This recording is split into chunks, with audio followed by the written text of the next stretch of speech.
Want to think about is how you would instruct somebody who can move on their own how to do these things. And then how you would give assistance for somebody who could move but couldn't do it all themselves. And then thirdly, if somebody was dependent. What does dependent mean? Dependent on others. That's right. That means they can't contribute at all on themselves. And they're dependent on you to help them move. So that's what it should say, yeah. So it says bed mobility activities, dependent, assisted, and independent. You want to think all of those situations, okay? You should probably.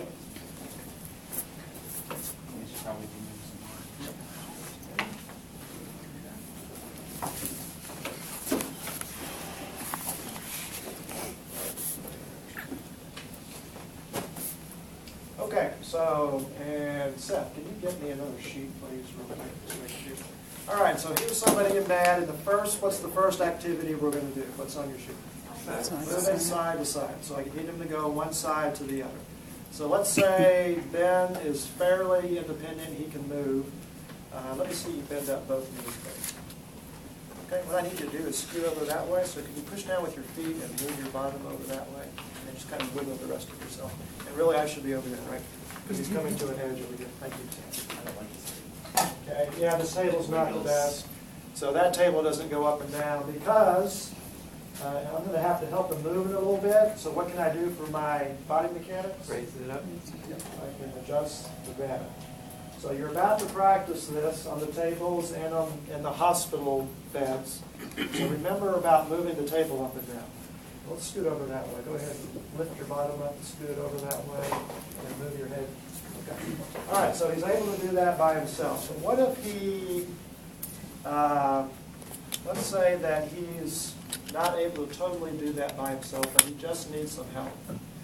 Okay? And actually, I'm going to lower this down a little bit more. So where's a good place for me to put my hand so I can help with that a little bit? Generally, the pelvis and the shoulders are good kind of control centers to help somebody. So I'm going to get in close. I might need to get on top of the bed. All right, let's move your arm over a little bit. Can you lift up on that, on your bottom and scoot it over? Are you able to bring your legs over? If he's not, I could help with that. If he has trouble with his head and shoulders, I could help with that. Okay, let's go ahead and lift it up again and help scoot over. So it's basically the same thing he did before, but I'm just giving some help. Scoot over just a little bit real quick. Again, the same way? Yeah. Okay, now why don't you go ahead and let your knees extend down there. Okay, now what if he's dependent and he can't move it all by himself? Okay, I'm going to move your arm out of the way here. And I'm going to move him in segments. So first of all, I'm going to move your bottom over this way. You're not able to turn up face, sorry. And then we go ahead and bring his legs over. And I'm going to help him. His head and shoulders. I can keep doing that just a segment at a time. All right, and you're going to see when you're doing bed mobility and transfers, you got to get in really close to people. Because that's one of the principles of good body mechanics, right? Being as close as possible. All right, so that's moving side to side. Okay, so again, think about it independently, assisted, and dependently. Just real quickly. Okay, what's next? Supine scoots. Okay, so that means generally moving up in the bed when you're supine. It could mean moving down, but generally you're going to be moving people up. Okay, so first of all, Ben is fairly independent. So can you bend up your legs again for me? Okay, what you're going to do is move up in the bed, and you're going to push with both feet, kind of dig down with your elbows, and kind of push with the back of your head and move yourself on it. Push on it. Go ahead and pull your feet back some more. Go ahead and scoot them in more this way. Yeah, there you go. Push down and scoot yourself on like this. Okay. All right. And real quick, just go ahead and move back down just so we can do that again. Okay, now suppose he's able to do that, but he can't do it all himself. Okay, where could I give a hand? Okay, again, I can get close to his pelvis. Go ahead and push with your feet. Give with your elbows and move on up that way. Okay, go ahead and scoot back down real quick. Okay, now what if he's dependent and he can't help at all? Okay, like that. I want to see, are you able to lift up bend up your knees for me? Can't. I'll put them up for him. How about this one? Can you bend it up? Try for me. I could get around him this way, get underneath his head and shoulders. On the count of 3, we're going to move up. You ready? 1, 2, 3. Scoot him that way. That just moved. Okay, but that's kind of hard. I'm kind of leaning on it. Let me catch my breath. Okay, so is there another way that I can move him up and down, which is more typical? The sheet. Yes, so let's have Seth. Can you come over here, please? Go ahead and scoot that down. All right, so what Seth and I are going to do is grab his sheet. We're going to kind of rumple it up so that we're close to his body. Let's just get kind of cool and make sure we've got all the slack up. Okay, on the count of 3, we're going to move him straight up. Just to the top of the bed. Not all of it. Ready? 1, 2, 3. Just like that. Let's bring them back down on 3. 1, 2, 3. All right, so that's using the draw sheet method. It's very common to do, especially on a hospital bed. It's real hard to try to move someone by yourself who's dependent on a hospital bed. So the draw sheet is used frequently. What Yes. do you use if they're like morbidly obese, like 400 or 500 pounds? All right, that's when we say, Brittany and Lindley, will you come up, please? I need one person over here, so yes, I'll need you again. Somebody's gonna help me out. It doesn't have really strong sheets. It's really. Yeah. Okay, now everybody kind of pull so we make sure the slack is taken up. And on the count of 3, we're going to move up just a little bit. Ready? 1, 2, 3. 3, let's go back down. 1, 2, 3. Okay, thank you very much, everyone. Okay, and then Jody, if we can't do it with 4 of us, what do we do next? 6 of you? We get 2 more people on, 6 of us, as many people as it takes. And what you'll find is like when you divide up like that, you can move just about anything. 6 people, I can't imagine needing more than 6 people to move someone up in a bed. But can you count on the sheet not ripping? Yeah, when you've got that many people around it, and we're even going to do lifting the sheets, where we'll double the sheets or use 2 sheets. But yeah, it's very common. It's also common to have a draw sheet underneath somebody in the bed. So they have this sheet and then another sheet underneath them that you'll use. Princess. Hoyer lifts are typically in a hospital setting. Will we be trained to use those? Yes. That is under number 2, transfer activities. Under D, number 4, mechanical equipment. I'll probably be on Thursday. Okay, so that's supine scoots. So again, if someone's going to do it by themselves, typically you tell them bend up both legs. Push with your feet, push with your elbows, and scoot on it. Okay, what's next? Supine the sidewalk. Okay, can you put both feet back down? Before you do that, can you scoot up this way? That one. Yeah. Okay, so we want to go from supine to sideline. Go ahead and scoot over that way just a little bit. Okay, and actually I should point that out. Okay, if I want him to roll this way, what might I need to do first? Have him scoot to the other side because I don't want him rolling off the table. And generally, you're going to stand on which side? The side that he's rolling to. Okay, so you can just relax. Okay, let's say he's somebody who's able to move. There's a couple of different things you can do as far as the lower extremities go. You could, can you bring this leg over the other one? Just cross it like that. You could do something like that. And then let's just bring this hand out. Can you reach over with this hand? Okay, and again, usually a good control center is pelvis and scapulas. On the count of 3, let's see you turn over. 1, 2, 3. And I'll give it help right there. Okay, back over. So we can cross the legs like that. Another common thing to do is, can you bend up your knees? Bend up this one also. Okay. And again, the pelvis is a good place to handle, but if the hips are okay and the knees are okay, you can increase your lever arm by using the lower extremities. Okay, can you reach over with that hand?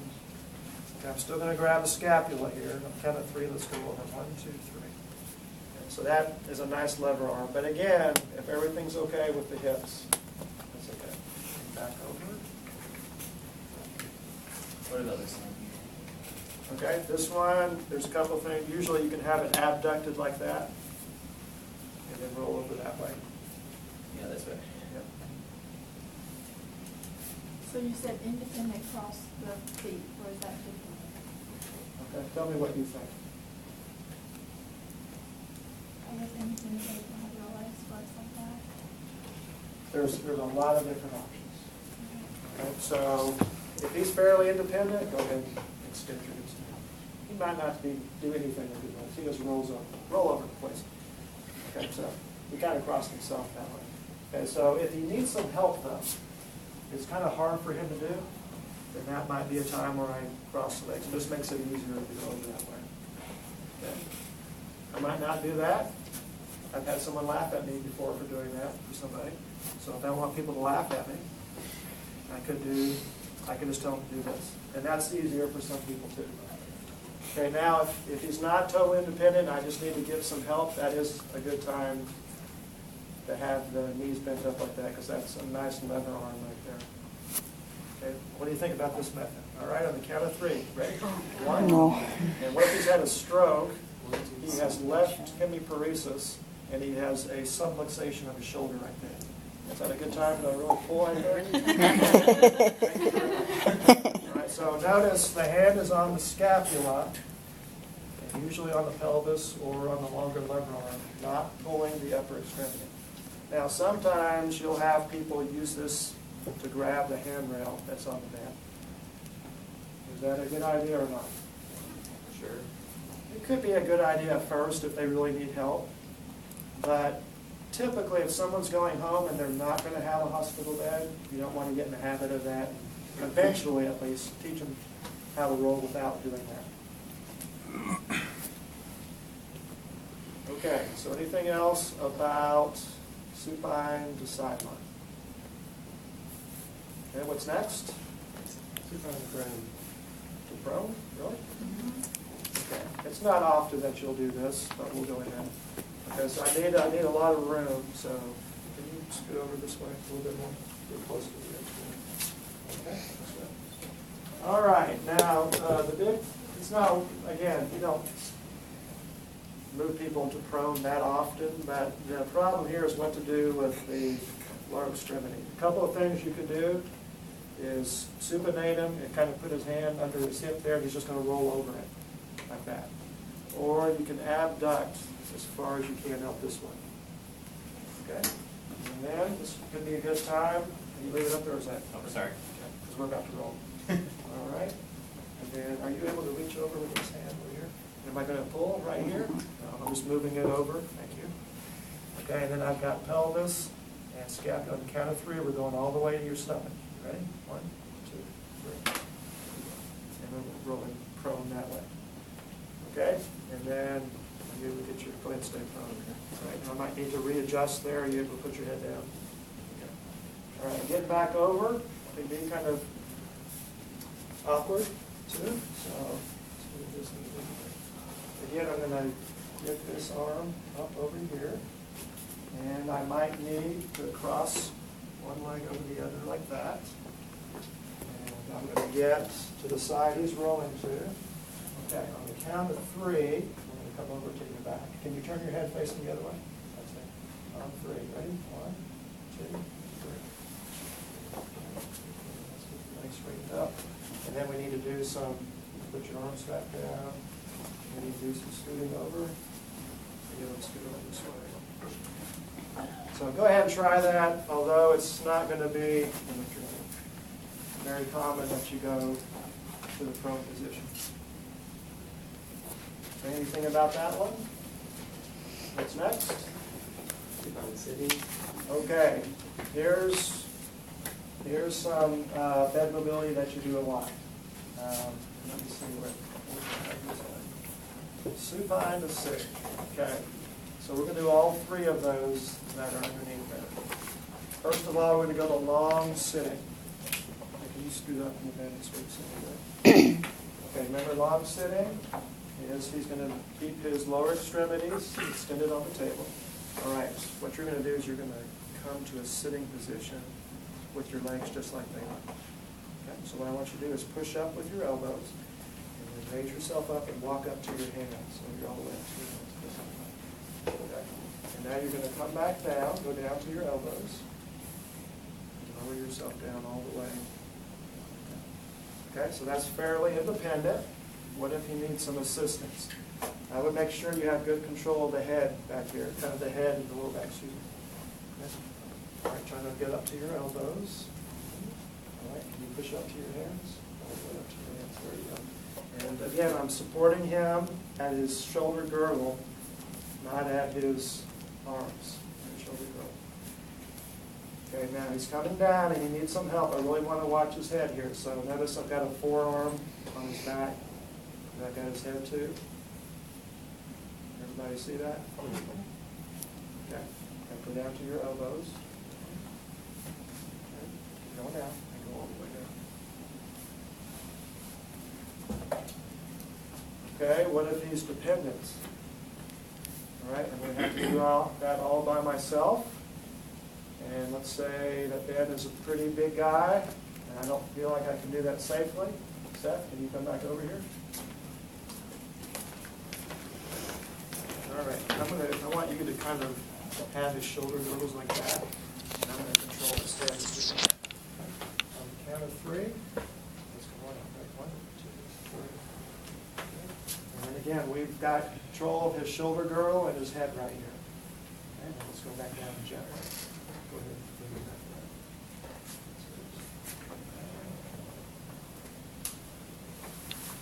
Okay, so that's supine to long sit.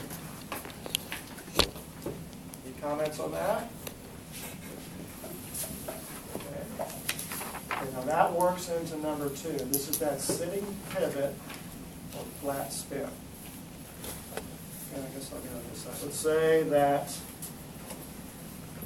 Ben is able to move. Okay. Let me see you. You're going to sit on up. You go up to your elbows and up to your hands. Okay. Put your hands behind you a little bit. That's it. Okay, now what I want you to do is slowly bring your legs over this way. That's it. Bring it. And you kind of turn your hands around this way. Turn your body around. Keep going all the way around. That's it. Okay. Now we're going to sit back down. Let me see you take your time. Okay. Bring your legs up this way. Turn around. You're going to keep turning around till you're backed up to the pillow and go down your elbows. Okay, that's known as the sitting pivot or the flat spin.